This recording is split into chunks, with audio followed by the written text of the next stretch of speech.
বিসমিল্লাহির রহমানির রহিম। আপনি কি কখনো ভেবে দেখেছেন মানুষ আল্লাহর সন্তুষ্টির জন্য আসলে কতটা ত্যাগ করতে পারে? আমরা অনেক সময় আল্লাহর পথে দান করতে চাই, কিন্তু যখন নিজের সবচেয়ে প্রিয় জিনিসটি দান করার কথা আসে, তখন আমাদের মন কেমন যেন পিছিয়ে যায়। কেউ টাকা দিতে পারে কিন্তু প্রিয় জিনিস দিতে পারে না। কেউ পুরনো কাপড় দিতে পারে কিন্তু নিজের পছন্দের জিনিসটি ছাড়তে পারে না। কিন্তু সাহাবায়ে কেরাম ছিলেন অন্যরকম। আজকের ঘটনাটি এমন একজন সাহাবীকে নিয়ে, যিনি আল্লাহর একটি আয়াত শুনে নিজের সবচেয়ে প্রিয় সম্পদ আল্লাহর পথে দান করে দিয়েছিলেন। তিনি হলেন আবু তালহা আনসারী রাদিয়াল্লাহু তাআলা।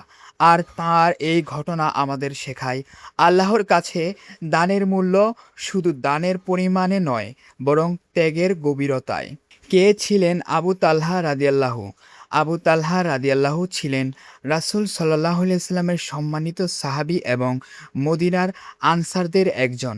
আনাস ইবনু মালিক রাদিয়াল্লাহু বর্ণনা করেছেন, মদিনার আনসারদের মধ্যে আবু তালহা রাদিয়াল্লাহু তাআলা এর প্রচুর খেজুর বাগান ছিল, কিন্তু তার সব সম্পদের মধ্যে একটি বাগান ছিল সবচেয়ে প্রিয়। বাগানটির নাম ছিল বাইরুহা। এটি ছিল মসজিদে নববীর কাছাকাছি। সেখানে সুন্দর পানি ছিল, আর রাসূলুল্লাহ সেই বাগানে প্রবেশ করতেন এবং তার পানি পান করতেন। অর্থাৎ বাগানটি শুধু মূল্যবানই ছিল না, এটি আবু তালহা রাদিয়াল্লাহু এর কাছে ছিল অত্যন্ত প্রিয় একটি সম্পদ। কল্পনা করুন, একজন মানুষের অনেক সম্পদ আছে, কিন্তু সেই সম্পদের মধ্যে একটি জিনিস তার সবচেয়ে বেশি প্রিয়, সেটি তিনি নিজের জন্য রাখতে চান। ঠিক এমন সময় আল্লাহ তাআলা একটি আয়াত নাজিল করেছেন। আল্লাহ তাআলা বলেন, তোমরা কখনো পূর্ণ নেকি লাভ করতে পারবে না যতক্ষণ না তোমরা নিজেদের প্রিয় বস্তু থেকে ব্যয় করো। এই একটি আয়াত আবু তালহা রাদিয়াল্লাহু এর হৃদয়কে নাড়া দিয়ে দিল। তিনি ভাবলেন, আল্লাহ বলেন, আমি আমার প্রিয় জিনিস থেকে ব্যয় না করলে পূর্ণ নেকি অর্জন করতে পারবো না।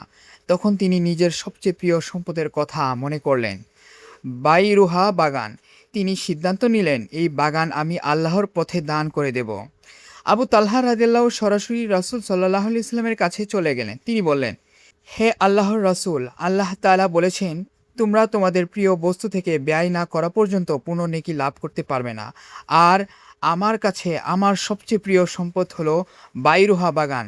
তাই আমি এটি আল্লাহর পথে সদকা করে দিলাম। আমি এর প্রতিদান আল্লাহর কাছে আশা করছি। কি অসাধারণ কথা!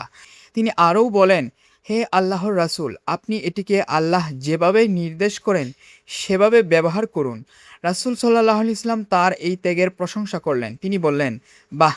এটি লাভজনক সম্পদ। তারপর রাসূল সাল্লাল্লাহু আলাইহি ওয়াসাল্লাম পরামর্শ দিলেন তিনি যেন বাগানটি তার আত্মীয়দের মধ্যে বন্টন করে দেন। এরপর আবু তালহা রাদিয়াল্লাহু সেই বাগান তার আত্মীয় ও চাচাতো ভাইদের মধ্যে বন্টন করে দিলেন। এই ঘটনাটি সহিহ বুখারী ১৪৬১ ও ৪৫৫৪ এ বর্ণিত হয়েছে।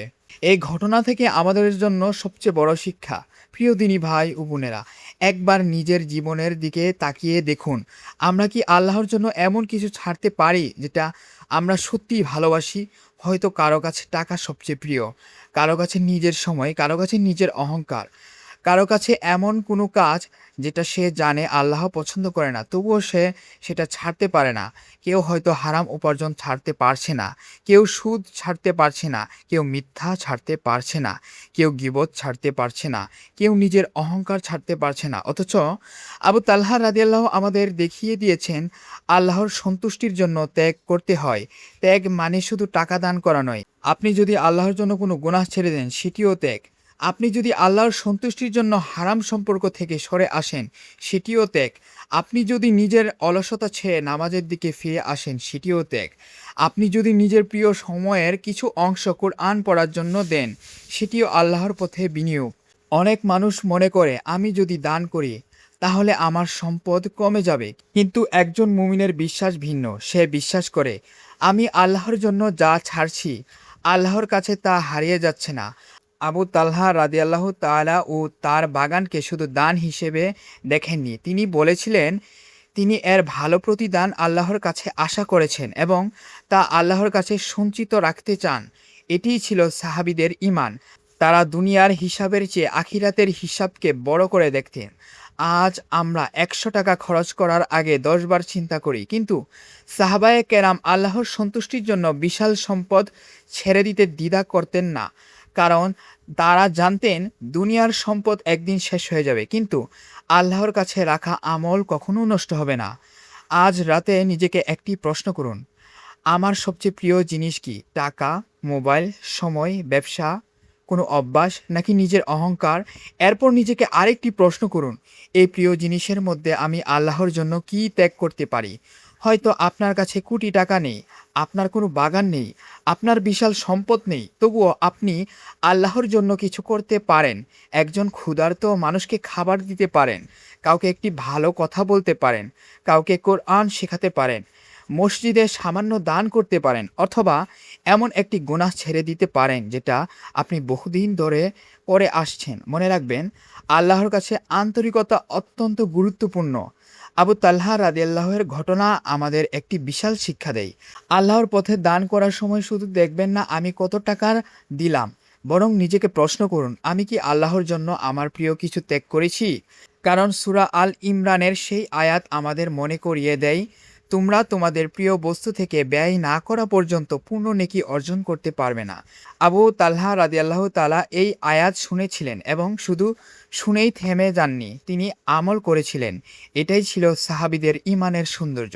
প্রিয় দর্শক, আজকের ঘটনা যদি আপনার হৃদয়কে একটু হলেও নাড়া দিয়ে থাকে, তাহলে আজই একটি ভালো কাজ করার সিদ্ধান্ত নিন। আপনার সামর্থ্য অনুযায়ী কাউকে সাহায্য করুন, কোনো অভাবী মানুষকে খাবার দিন, আল্লাহর পথে দান করুন, আর সবচেয়ে গুরুত্বপূর্ণ, আল্লাহর সন্তুষ্টির জন্য কোনো একটি গুনাহ আজই ছেড়ে দিন।